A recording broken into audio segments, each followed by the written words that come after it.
Okay, ji, welcome back, my dear students. In this lecture, we are going to talk about the nomenclature and classification of enzyme. कैसे हम एक enzyme को नाम देंगे?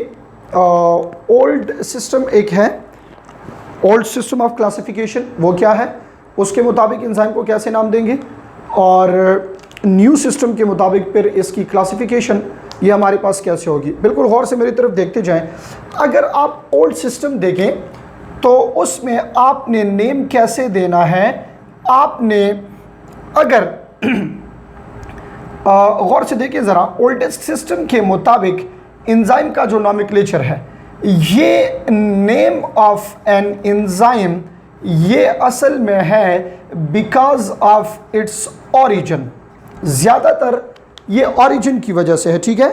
Enzyme के nomenclature में ज़्यादातर ये एंजाइम्स के नेम ये हमारे पास इसके ओरिजिन की वजह से। जैसे फॉर एग्जांपल आप देख लें कि पेप्सिन जो है, पेप्सिन ये इसके प्रीकर्सर पेप्सिनोजिन की वजह से, ठीक है। पेप्सिनोजिन इसका प्रीकर्सर है, इनएक्टिव फॉर्म है, तो इससे जो एंजाइम है वो पेप्सिन है। इसी तरह एक और एग्जांपल अगर आप ट्रेप्सिन की एग्जांपल देख लें तो इसका प्रीकर्सर है ट्रेप्सिनोजिन, ट्रेप्सिनोजिन। तो इन प्रीकर्सर्स की वजह से इनको नाम दिए गए हैं, बट बहुत ज़्यादा एंजाइम्स जो हैं वो डिस्कवर हो रहे हैं, तो इसलिए न्यू क्लासिफिकेशन सिस्टम जो है, न्यू सिस्टम, उसके मुताबिक आपने एंजाइम को नाम कैसे देना है। न्यू सिस्टम ऑफ क्लासिफिकेशन, ज़रा गौर से मेरी तरफ देखें। न्यू सिस्टम ऑफ क्लासिफिकेशन में आपके पास एक रूल दिया गया है। वो रूल ये है कि आपने उठाना है name of substrate, name of substrate यानी जिसके ऊपर एक्ट कर रहा है, और इसके साथ प्लस एंड पे लगा लेना है एज, ASE, एज, ठीक है। तो सबस्ट्रेट का नेम उठाएं और इसके साथ लगाएं एज, ठीक है। तो इससे क्या बन जाएगा, इससे एंजाइम का नेम बन जाएगा। अब इसके मुताबिक हमारे पास एंजाइम के 6 डिफरेंट क्लासेस हैं। ये आपने गौर से देना कि ना, this topic is very very important. Paper के लिए भी जो स्टूडेंट्स पेपर दे रहे हैं तो वो इसको इस क्लासिफिकेशन सिस्टम के ऊपर एक कंप्लीट क्वेश्चन आ सकता है, but this is very very important for MCQs। इससे MCQs अक्सर आते हैं। गौर से देखते जाए ज़रा। The first one is called oxidoreductases, oxidoreductases. अच्छा, ये एंजाइम क्या करता है? This is involve in a reaction. कौन सा रिएक्शन है? This is responsible to catalyse oxidation and reduction reaction. ये मार्कर तो काम नहीं कर रहा, दूसरा मार्कर ज़रा देख लेते हैं। ऑक्सीडेशन एंड रिडक्शन, ये ठीक है। अच्छा जी, this enzymes is responsible for oxidation and reduction reaction. Oxidation हो रही है, रिडक्शन हो रही है, उसमें जो क्लास ऑफ एंजाइम रिक्वायर्ड होगा वो ऑक्सीडो रिडक्टेज। अच्छा, क्वेश्चंस आपसे 2 तरीकों से पूछे जा सकते हैं। एक स्पेसिफिक सबस्ट्रेट देके उसका एंजाइम पूछा जा सकता है, या एक रिएक्शन देके पूछा जा सकता है कि इसमें कौन सा क्लास ऑफ एंजाइम ये इन्वॉल्व है, तो आपने गौर करना है। अच्छा, इसकी बेस्ट एग्जांपल आपके पास क्या है? बेस्ट एग्जांपल इज ऑक्सीजिनेज, जो एडिशन ऑफ ऑक्सीजन में है। Another example is oxidase, another example is reductase, ये डिफरेंट एग्जांपल है। और एक रिएक्शन आपकी बुक में इन्वॉल्व है, पर ऑक्सीडेज एक एंजाइम है। अच्छा, पर ऑक्सीडेज क्या करते हैं, जरा गौर से देखिए। एक रिएक्शन है जिसमें H2O2 हाइड्रोजन परऑक्साइड ये कन्वर्ट हो जाता है H2O प्लस ऑक्सीजन में। तो इसमें जो एंजाइम रिक्वायर्ड है ये है पर oxidase. Point to be noted for MCQs। अगर आपसे पूछा जाए addition of electron, removal of electron, addition of oxygen, removal of oxygen, addition of hydrogen, removal of hydrogen, oxidation reduction जो भी रिएक्शन होगा उसमें कौन सा क्लास इन्वॉल्व है, उसमें ऑक्सीडो रिडक्टेज क्लास जो है ये इन्वॉल्व है हमारे पास। जिस तरह oxygenase is one of the example, oxygenase जो है this is one of the example which is responsible for addition of oxygen. मैं इसको एक एग्जांपल के थ्रू क्लियर कर लेता हूं। अगर राइबुलोज बाइफॉस्फेट रूबिस्को ये ऑक्सीजन के साथ कंबाइन हो रहा है इस रिएक्शन में, जिससे बाद में ग्लाइकोलेट बन जाता है, चैप्टर 4 में हम इसको पढ़ेंगे और आपने पढ़ा भी होगा फोटो रेस्पिरेशन के प्रोसेस में। Addition of this oxygen to this ribulose biphosphate, इसके लिए एक एंजाइम रिक्वायर्ड होता है जिसको कहा जाता है रूबिस्को। अब आपको पता होना चाहिए रूबिस्को डार्क रिएक्शन में कार्बन डाइऑक्साइड की एडिशन करता है, तो वहां पे कार्बोक्सिलेज होता है। यहां राइबुलोज बाइफॉस्फेट के साथ ऑक्सीजन ऐड हो रहा है, तो ये क्या है हमारे पास, ये होगा यहां पे rubisco oxygenase. So this is one of the example of oxido reductase enzyme. Look at the second class of enzyme. 6 classes हमने यहां पे पढ़नी है। सेकंड क्लास हमारे पास है कौन सा है, ट्रांसफरेजेस। ट्रांसफरेजेस, अच्छा जी, what are transferases? As the name indicate this is responsible to catalyze transfer reaction. What does transfer reaction mean? This transfer reaction means transfer of group या transfer of a molecule, चलें ऐसे लिख लें, transfer of a group from one molecule to another। इसकी example आपको दे देता हूं, गौर से देखिए, इससे आपको समझ आ जाएगी। A plus B they are reactant and A plus B they are product. Is there any difference? No, कोई डिफरेंस नहीं है। बट देखिए, इस A के पास एक मॉलिक्यूल, एक ग्रुप है X रिएक्टेंट में, और जब ये प्रोडक्ट में कन्वर्ट होगा तो ये A का जो X है ये शिफ्ट हो गया B के ऊपर। ठीक है, A के पास एक ग्रुप था जो प्रोडक्ट में कन्वर्ट हो गया, शिफ्ट हो गया किस चीज के ऊपर, B के ऊपर। तो इसमें जो एंजाइम रिक्वायर्ड होगा, this enzyme is actually called transferase. ठीक है, इसको ट्रांसफरेज कहा जाता है। अब इसका नेम आपने कैसे बनाना है, ट्रांसफरेजेस के नेम आप कैसे बनाएंगे, गौर से देखें। आपने लिखना है सबस्ट्रेट, चलें आसान कर लें। पहले आपने लिखना है ट्रांस, फिर प्लस उसके साथ नेम ऑफ सबस्ट्रेट, और फिर उसके साथ इज। लाइक फॉर एग्जांपल, अगर मिथाइल ट्रांसफर हो रहा है तो ये बन जाएगा ट्रांस मिथाइलेज। इस तरह अगर कार्बोक्साइल ट्रांसफर हो रहा है तो ट्रांस कार्बोक्सिलेज, अगर एमाइनो ट्रांसफर हो रहा है तो ट्रांस एमाइनेज, एंड सो ऑन, इस तरह जाते जाएं। तो याद रखें कि इसमें आपने ट्रांस पहले लगाना है, एज बाद में लगाना है, और दरमियान में सबस्ट्रेट का नेम लगाना है।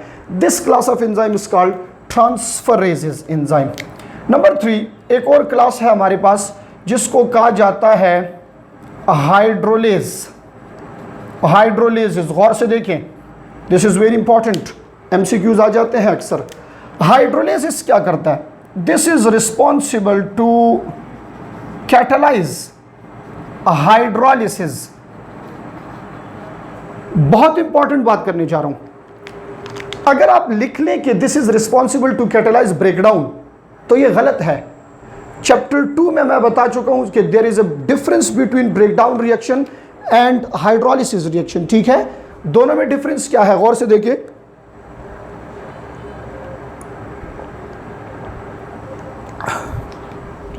अच्छा जी, हाइड्रोलिस क्या करते हैं, कौन से ब्रेकडाउन में इन्वॉल्व है? This is involve in reaction which is actually breakdown with the help of water। सिर्फ उस ब्रेकडाउन में जो वाटर की वजह से होता है, हाइड्रोलिसिस रिएक्शन जिसमें वाटर इन्वॉल्व है। अगर वाटर इन्वॉल्व नहीं होगा तो फिर आप इसको हाइड्रोलेज एंजाइम नहीं कह सकते, ठीक है।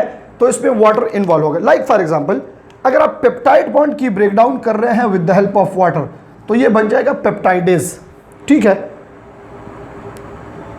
ये अगर एमाइनो एसिड्स के दरमियान में जो बॉन्ड है उसकी आप ब्रेकडाउन कर रहे हैं तो ये आपके पास peptidase is one of the best example. अच्छा, इस टॉपिक में ये 6 क्लासेस जो है इसके एग्जांपल्स है बुक में, तो वो आपने नोट करने होंगे, वो इंतहाई ज़रूरी है। वेट अ मिनट में अभी आया।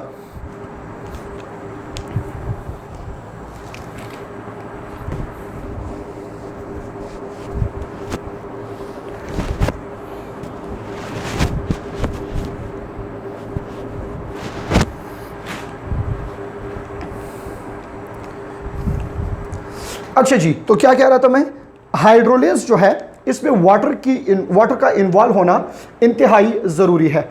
अच्छा, 2 क्लासेस ऐसी हैं जिसको मैं यहाँ पे कंपेयर कर रहा हूँ जो इंतहाई ज़रूरी है, ठीक है।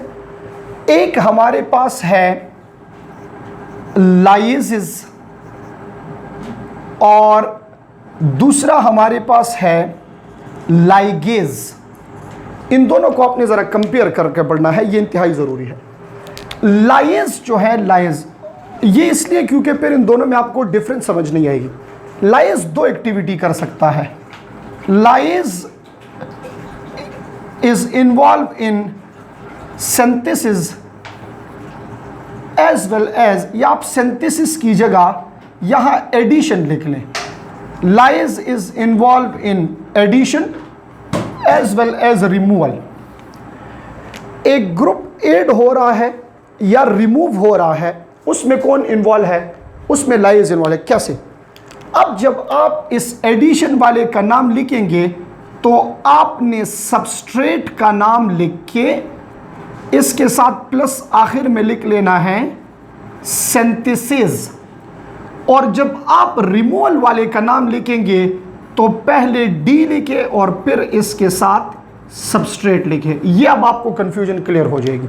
फॉर एग्जांपल, एटीपी बन रहा है तो वहां जो एंजाइम होगा एटीपी सबस्ट्रेट है ना, एटीपी सिंथेसिस, एटीपी सिंथेसिस इस तरह। फॉर एग्जांपल, अब एमाइनो ग्रुप को रिमूव कर रहे हैं एक जगह से तो डी एमाइनेज, कार्बोक्सिल को रिमूव कर रहे हैं डी कार्बोक्सिलेज, डी मिथाइलेज। तो मतलब यह है लाइज 2 किस्म की एक्टिविटी में इन्वॉल्व है, एडिशन में भी इन्वॉल्व है और रिमूवल में भी इन्वॉल्व है। जब आप एडिशन करेंगे तो सिंथेसिस सबस्ट्रेट के बाद लिखेंगे, और जब आप रिमूवल करेंगे तो आपने क्या लिखना होगा, इसके साथ आपने सबस्ट्रेट से आगे आपने डी लगाना होगा। अब जरा इसको कंपेयर करें लाइगेज के साथ, तो मैं सिंपल से वर्ड में लिख लेता हूं, this is involve in synthesis of a bond. ठीक है, बहुत सिंपल है, सिंथेसिस ऑफ बॉन्ड। सपोज करें 2 एमाइनो एसिड्स कंबाइन हो रहे हैं तो पेप्टाइड बॉन्ड बनेगा ना। उस पेप्टाइड का नेचर क्या है? कोवेलेंट है। तो अगर आपसे पूछा जाए कि पेप्टाइड बॉन्ड बनने में कौन सा एंजाइम रिक्वायर्ड है, तो ये क्या होगा? लाइगेज। अगर आपसे ये पूछा जाए कि इस एमाइनो एसिड से एमाइनो रिमूव हो रहा है, 2 कंडीशंस आपको दे रहा हूं, बॉन्ड बन रहा है तो लाइज, कोई ग्रुप आ रहा है, सॉरी बॉन्ड, फिर से सुने गौर से, बॉन्ड बन रहा है तो लाइगेज, कोई ग्रुप ऐड हो रहा है तो लाइज एडिशन, कोई ग्रुप रिमूव हो रहा है तो लाइज रिमूवल। ये चीजें इंतहाई इंपॉर्टेंट है, ये आपने याद रखनी है। इस लाइगेज की एग्जांपल बुक में तो है नहीं, बट आप लिख लें अपने पास, DNA polymerase is the best example. Second year के बुक में जो क्रोमोसोम एंड डीएनए है वो हमारे पास क्या है, उसमें डीएनए पॉलीमरेज की एग्जांपल है। So this is the difference between lies and ligase. अक्सर स्टूडेंट लाइगेज और लाइज एडिशन इसमें कंफ्यूज हो जाते हैं। कंफ्यूज नहीं होना, एक ऐड होना है, एक 2 चीजों में बॉन्ड बनना है। तो बॉन्ड फॉर्मेशन के लिए लाइगेज, और बाहर से कोई चीज आके ऐड हो तो इसमें क्या होगा, वो लाइज एंजाइम। यहां तक बात क्लियर हो गई है। लास्ट क्लास आपके बुक में जो है वो है आइसोमरेजेस। अब नाम से पता चल रहा है, as the name indicate, what is isomerase? Isomers क्या होते हैं? Same chemical formula with different structures.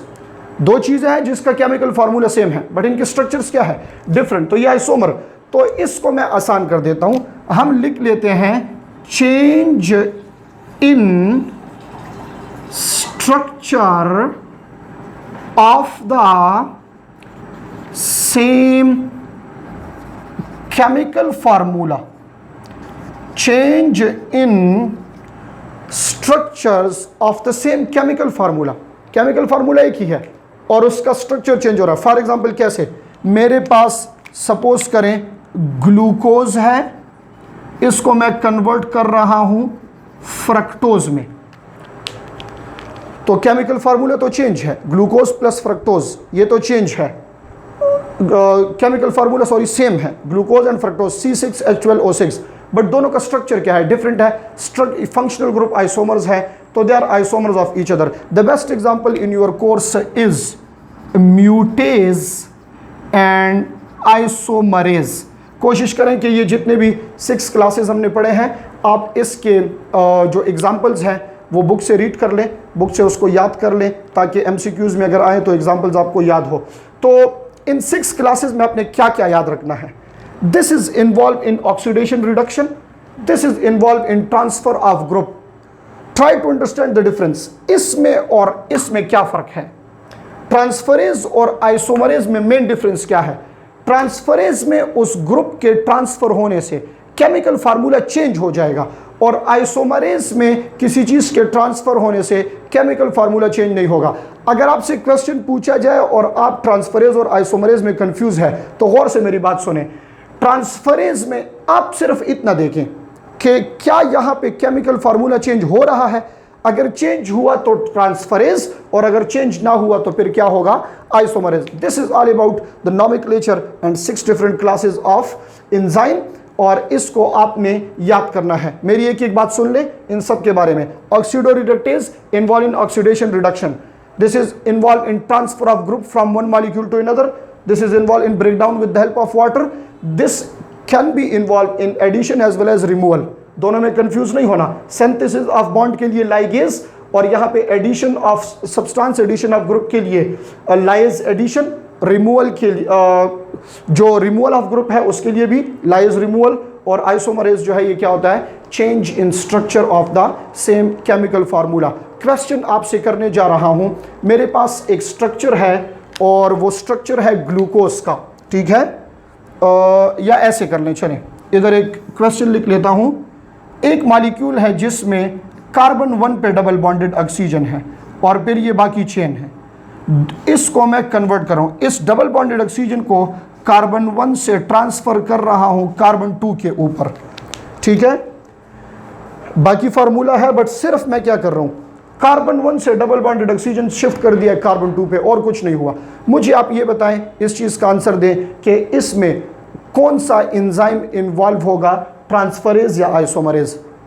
Statement सुन ले, double bonded oxygen from carbon 1 is shifted to carbon number 2, which of the following class of enzyme is required, transferase और isomerase. इसका answer मुझे दे दें। In the next lecture we are going to talk about the very most important topic of this chapter, and that is factors affecting the rate of enzymatic activity.